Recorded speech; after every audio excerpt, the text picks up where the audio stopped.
Alright, man, that was a decent episode of Monday Night Raw. Not as good as the previous few weeks, but honestly, a solid enough addition. Nothing that I truly loved, but also nothing that I truly hated. I thought that they progressed the story well. I thought that they told the stories they needed to tell, and I guess we just have to see where they go from here. But my name is Conman167, and this is the Monday Night Raw review for July 5th, 2021. We started off the show with an excellent edition of Miz TV. Quick question, is Miz TV one of the best talk shows in WWE history? Sure, it maybe doesn't have the iconic moments on it, but it's been here for a while in a time where talk shows truly lack some creativity. Miz TV, it feels always fresh every time it's on the screen. But we had John Morrison and The Miz in the ring talking about how John Morrison is going to win Money in the Bank, calls himself Johnny Drip Drip. He's been really running with that recently. And this is when Drew McIntyre comes jaunting on out in his new leather jacket. Drew comes on out and he tells us he's a distant relative of Dave Crockett because I guess that's relevant to the story. Ricochet proceeds to invite himself down to Miz TV.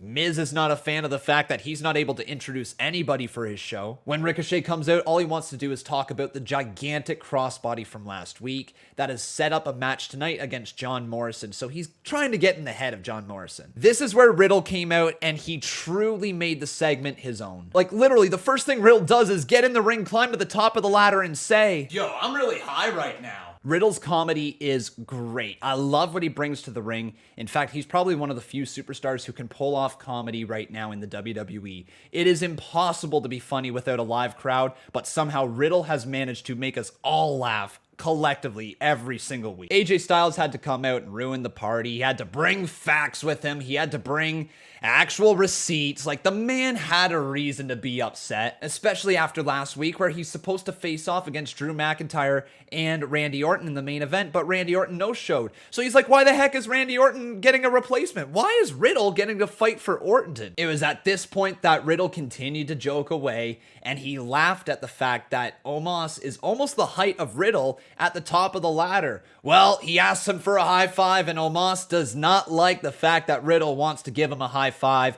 just dumps him off the top of the ladder, and Riddle lands very awkwardly on his right ankle. Now, this has been the ankle he's been selling for the last few weeks. It was taped up when he came on down to the ring, and it was like a giant bullseye on it. AJ Styles just runs over to him and hoofs him right in the ankle, and then all of a sudden the brawl is on. The baby faces hang tight in the ring, clearing the ring of all the heels. Omos, AJ, everybody is on the outside of the ring, and it looks like we are going to set up a match between John Morrison and Ricochet. A very solid match between the two. Honestly, nothing to hate about it. It was not as good as their match last week, which ended in a double countout, but this time, the finish was really unique, keeping the heat on John Morrison. After Ricochet hits a massive crossbody to the outside of the ring, he's got to get back inside. John Morrison slides in just before him, but The Miz just stops him from getting in the ring. It was probably one of the most annoying things Miz could have done, but he just kept rolling his chair, blocking Ricochet from even getting close to that ring. John Morrison wins the match via countout, and we now find next week we are going to get a Falls Count Anywhere match between John Morrison and Ricochet. So this feud has been good, it's been entertaining, but I hope after next week, this is the last time that we see this match for a little bit because it will be 3 weeks in a row. Quick little cut backstage and we see Jinder Mahal arrive on a motorcycle. So now Jinder is driving a motorcycle. He's got Shanky, he's got Veer beside him. We're starting to get a bit more of a character for him. And then we continue over to Nia Jax, Shayna Baszler, and Reginald, who are conversing before their 8-woman tag team match.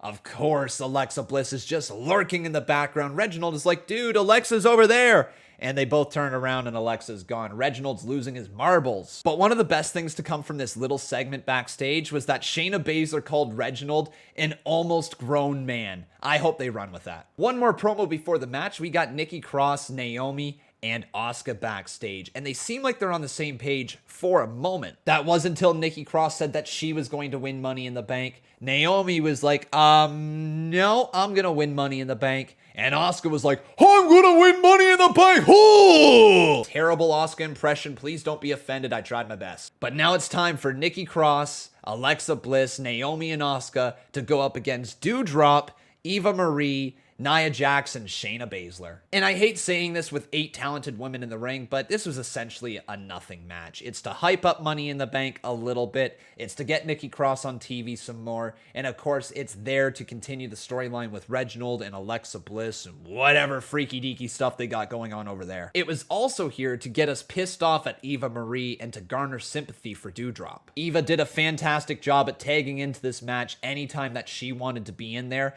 but anytime that the match went the wrong way, where she struggled a little bit, she tagged herself out. Excellent heel work from Eva Marie. I think that she is doing fantastic stuff right now. What do you think about Eva? Let me know in the comment section below. Her ring work definitely can use some more work, but I don't think that Eva Marie needs to be overly the best wrestler in the ring. The amount of heat that she garners every single week just from being there, it's perfect. She is literally Lana before Lana got popular. In the end, it was Nia Jax who won via a Samoan drop, and so they keep Nia Jax looking strong. It was a fine match, so it was what it was. Next match, we've got Mansoor versus Ali, a match that I can understand why it's happening. I didn't hate that it happened, and I like the storyline direction out of it, but it was just a little weird that all of a sudden we were getting the match between them. It felt like Ali was being the mentor backstage to Mansoor, and to see them have a match, like, I get it. He did exactly what he needed to do. He scored a surprise roll-up victory over Mansoor, showing him that you have to be smart, that you have to be on your toes. Like, he goaded him into the loss. So that's a little bit more experience for Mansoor. He's not going to forget that.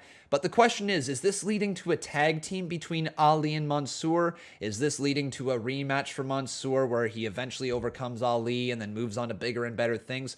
What's your theories? Let me know in the comment section below. So let's talk about Drew McIntyre for a sec, because this man cut a promo for all of us regarding his sword. I'm all for backstories, I'm all for ridiculousness, but man, this was a little ridiculous. Drew McIntyre saying that his sword is carved from the tooth of the Loch Ness Monster. Like, are we going down the pathway of like Braun Strowman coming back as Bigfoot and The Fiend coming back as the Tooth Fairy? Like, are we all of a sudden saying mythological creatures exist within the world of wrestling? Not gonna lie, I'm kind of here for it, but still, you get what I mean. It was just a little bit of a silly story. I personally struggled to connect with it. I didn't really get interested in the whole sword.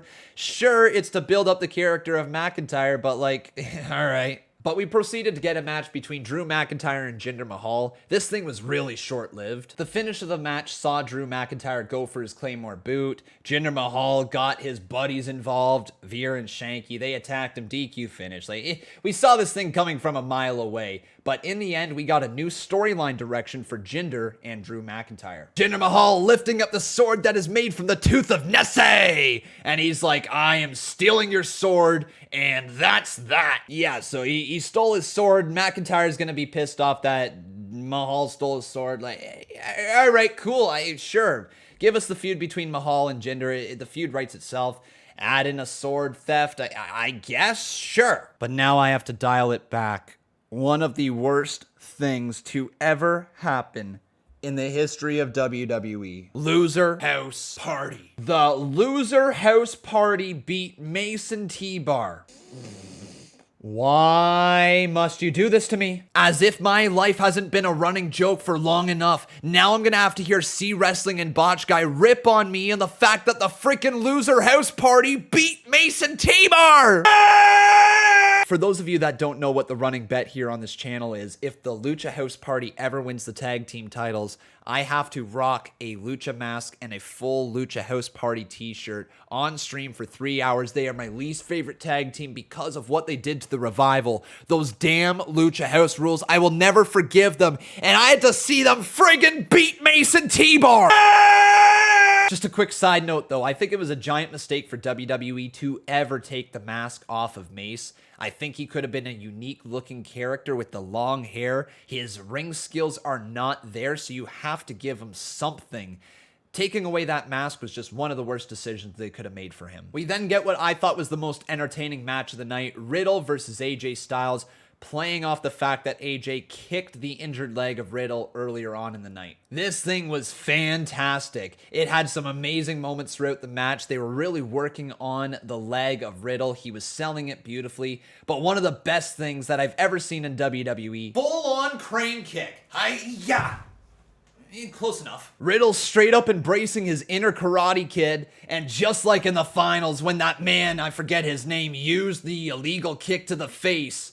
Barney Stinson from How I Met Your Mother will always let you know that it was an illegal kick to the face, but he kicked AJ Styles right in his stupid dome. But as this match continued on, we eventually saw the Viking Raiders pop up at ringside, distracting Omos and distracting AJ Styles, allowing Riddle to roll him up for the 1-2-3. Riddle beats AJ Styles. Injury update time. Charlotte Flair, after being attacked 1 week ago from Rhea Ripley, is in the center of the ring with a crutch. Charlotte Flair sings her praises for Rhea Ripley, saying how she is doing everything that Charlotte Flair would do. But the thing is, she is no Charlotte Flair. Rhea Ripley decides to come out and begins mocking Charlotte. She's got another crutch in her hand, mocking that Charlotte can't walk. She does her little stomp onto the ground and using the crutch to balance her. It was really well done. This is where Rhea Ripley got down to the ring and called Charlotte Flair's bluff. Said, like, I know you, and if I am doing everything that you would do, well, then I'm doing exactly what you're doing right here, right now, because I'm not buying this. She does not believe Charlotte Flair is injured, and Charlotte Flair proves it right. Both women kick the crutches out from underneath their legs, and both women are standing fine. So sure enough, this is gonna lead to a brawl. Charlotte and Rhea both pick up their crutches, start whacking them towards each other, just like they're Anakin and Obi-Wan Kenobi fighting on Mustafar. In the end, it was Rhea Ripley who got the high ground. She kicks Charlotte Flair out of the ring, and Charlotte just stands there saying, "This close. I was this close to getting you." No, you weren't, Charlotte. She got the high ground. It's over. Then we got a joke of a match. I am so over Riker already. And I don't know why they're choosing Riker to be this man, because let's face it, nobody's going to cheer Riker over Elias. And if you are starting to cheer Riker over Elias, well then maybe I'm proven wrong. But I just cannot see any fans wanting to legitimately root for Jackson Riker over Elias. But during this match, we saw Cedric Alexander and Elias team up against R-Truth and Riker. Seriously, just a match that could have been a throwaway match. The 24/7 champion Akira Tozawa came down to the ring because he was being chased by a bunch of jobbers right now.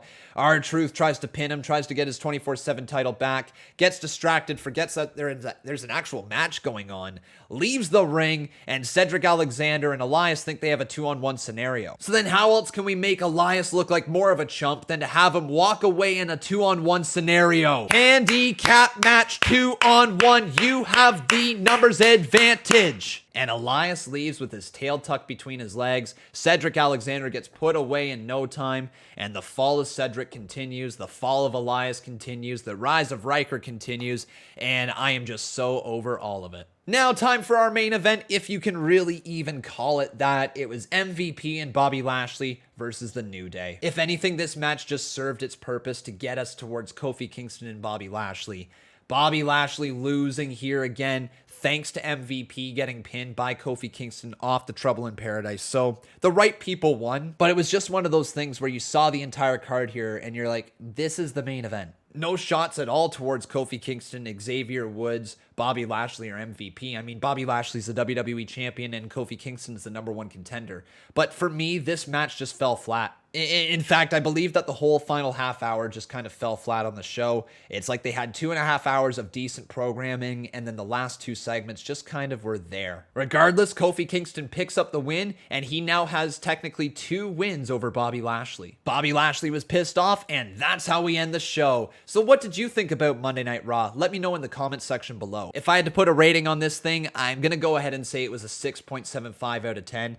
Seriously, an all-right episode of Monday Night Raw. Nothing to truly hate from it, but there was a little bit of substance lacking to the program. Raw has definitely been better in the previous few weeks, and I hope that they get back to that level. Money in the Bank is right around the corner, so I think we're going to get some cool things coming back with the live fans as well.